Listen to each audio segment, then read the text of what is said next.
Hello दोस्तों। आज की कहानी है गलती किसकी। अनीता कॉलेज छोड़ चुकी थी और एक दिन वो किसी मॉल में कुछ सामान खरीदने के लिए गई। तभी वहाँ उसे एक कॉलेज का पुराना दोस्त दिनेश मिल गया। तो दिनेश अनीता से कहा, ओ हेलो अनीता, तुम कैसी हो? कॉलेज छोड़ने के बाद हम सभी दोस्तों को भूल ही गई।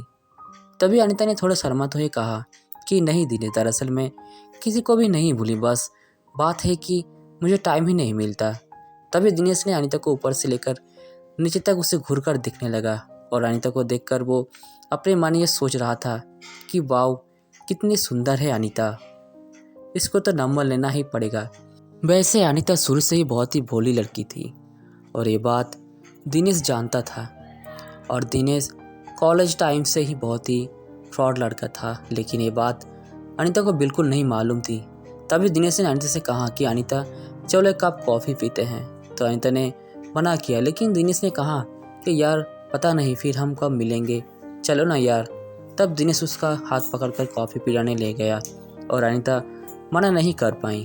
तभी दोनों ने कॉफ़ी भी पी ली। फिर अनीता जाने लगी, लेकिन दिनेश ने अनीता से बड़ी ही चालाकी से उसका नंबर भी मांग लिया और अनीता ने दिनेश को अपना नंबर ना जाने क्यों दे दिया।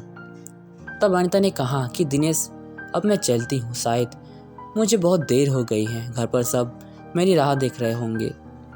तो दिनेश ने फिर से अनीता का हाथ पकड़कर कहा, अरे यार प्लीज़ अनीता, रुको तो सही, इतने दिनों में हम मिले हैं, 5 मिनट रुक जाओ बस। अच्छा ये बताओ कि तुम्हारा अब तक कोई बॉयफ्रेंड है या नहीं, या अभी तक तुम यूं ही शर्माती हो?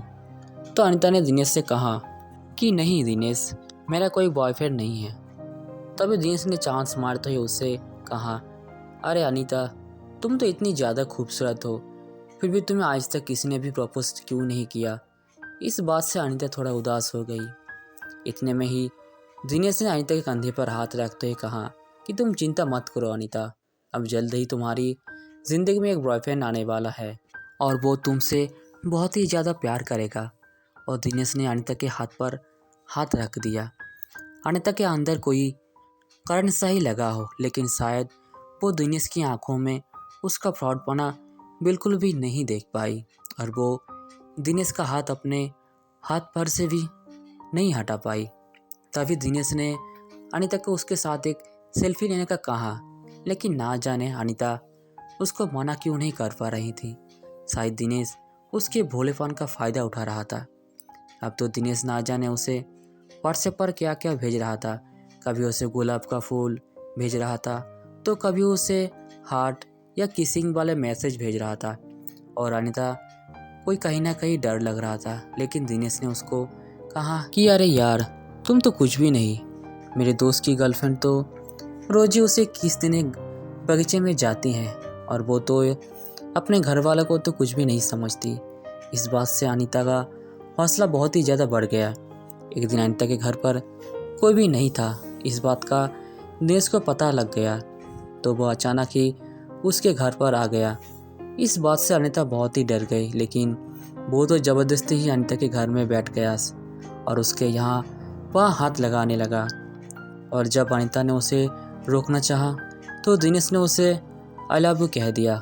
अब अनीता उसे रोक ही नहीं पा रही थी, क्योंकि उसे पहली बार किसी ने लव यू कहा था, मगर उसे दिनेश के अंदर का दरिंदा बिल्कुल भी नज़र नहीं आ रहा था। अब दिनेश को अनीता ने जाने को कहा, लेकिन दिनेश बदले में उससे एक किस मांगने लगा और उसने उसकी ना जाने कितनी किस ले ली। और किस लेते समय उसने उस साथ एक सेल्फी भी ले ली। फिर वो वहाँ से चला गया। अब अनीता को बहुत ही ज़्यादा डर लग रहा था, लेकिन उसने दिनेश के बारे में अपने घर वालों को कुछ भी नहीं बताया। अब दिनेश पूरे दिन ही अनीता से फ़ोन पर बात करता रहता था। एक बार दिनेश ने अनीता को एक होटल में आने को कहा, लेकिन अनीता ने उससे कहा कि दिनेश तुम मुझसे एक बार शादी कर लो, फिर चाहे तुम मुझे कहीं पर भी घुमाने ले चलो। लेकिन फिर दिनेश ने जिद करते हुए कहा कि नहीं अनीता, मैं तुमसे बहुत प्यार करता हूँ और फिर एक दिन शादी भी कर ही लूँगा, तो फिर तुम्हें सिर्फ एक बार होटल में मेरे साथ चलने में क्या हर्ज है। तब अनीता कहा कि दिनेश, शादी से पहले ये सब करना गलत होगा, तभी दिनेश ने बड़े ही चालाकी से उससे कहा कि चलो अनीता, मैं तुम्हारे साथ कुछ भी गलत नहीं करूँगा, लेकिन बस एक बार तुम मुझसे मिलने होटल में आ जाओ और 10 मिनट मुझसे बात करके चली जाना।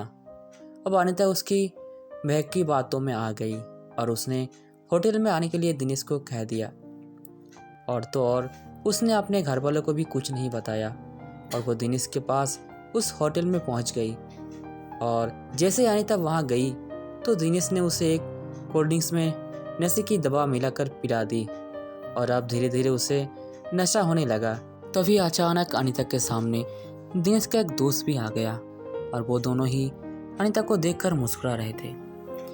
अब अनीता सब समझ चुकी थी कि दिनेश ने उसके साथ धोखा किया है।